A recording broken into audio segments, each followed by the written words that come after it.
I had been living in Hanoi for a while, but by August I was in Saigon on what's known as a visa run.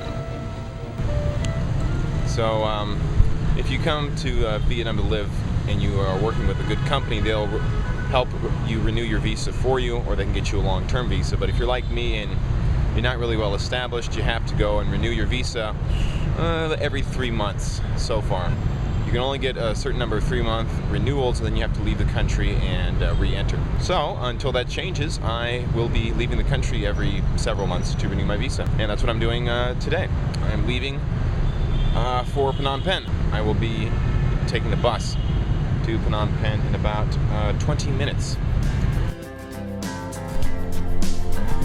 And 30 minutes later, I was on the bus, careening my way from the city of Saigon to the lovely, fertile rice fields of the Mekong Delta.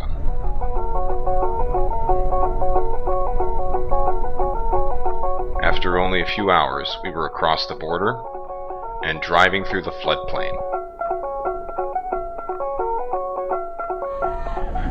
And finally, we crossed the river itself. Late in the afternoon, I was in a tuk-tuk, headed down to my lodgings. Then after a quick stop, I went back through town, past the main market, and got my visa renewed at a motorcycle shop, oddly enough. I had still some time left in the afternoon, so I walked down to the riverfront to relax. And as I walked further along, I noticed a lot of amazing architecture, some of it classical Khmer in style, and some of it more the European colonial style. I also discovered an interesting custom here in Phnom Penh. Now apparently they catch these birds and then you release them so you can feel good about yourself. But then they just go catch them all over again, so it's kind of a racket. There's a large cluster of buildings that I found was in fact the palace. So the next day, I bought a ticket and entered the palace to look around. It had many things that palaces in Southeast Asia have. Wall paintings, some palace treasures, impressive architecture. After a few hours of looking around, I came to a few conclusions. Well, it's a bit of a warm day, and it's a pretty interesting palace, but it's a lot like other palaces I've seen, like the one in Bangkok or in Java, the Karaatan at Yogyakarta. A lot of nice buildings, most of which you can't get into, and so you just kind of hang out in the open, barren courtyards and sweat. Anyways, I don't know if it was worth the $6, but if you're going to come to Phnom Penh, this is of course one of the places you have to visit, so give it a shot.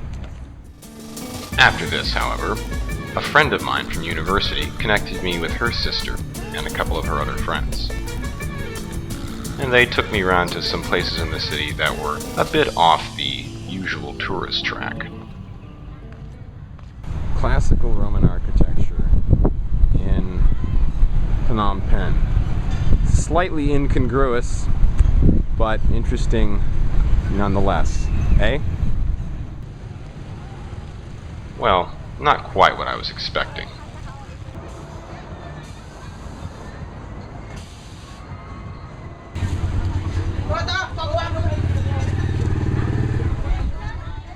The next day I wandered through the market, taking in the sights and the smells.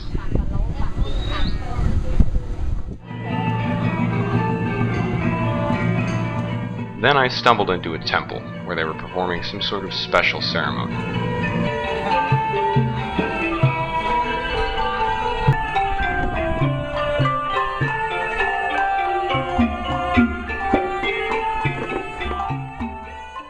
One of the monks found me and showed me the inside of one of the temples. It used to be a very old temple. It's Kind of like the temples I used to see in Indonesia.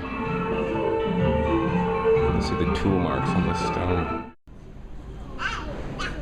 However, the children didn't seem too impressed, and had better things to do.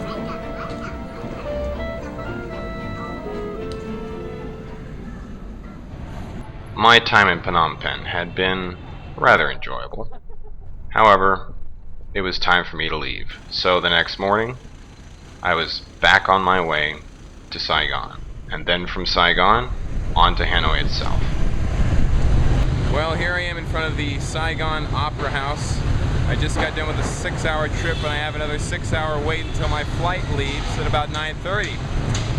And after that, I'll get into Hanoi at about, at least to Hanoi the city at about 1 a.m.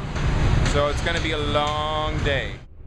I arrived in Hanoi early in the morning, and note to self, next time, work for a company that can help you get your visa done. Could save you a lot of time and expense. Lesson learned.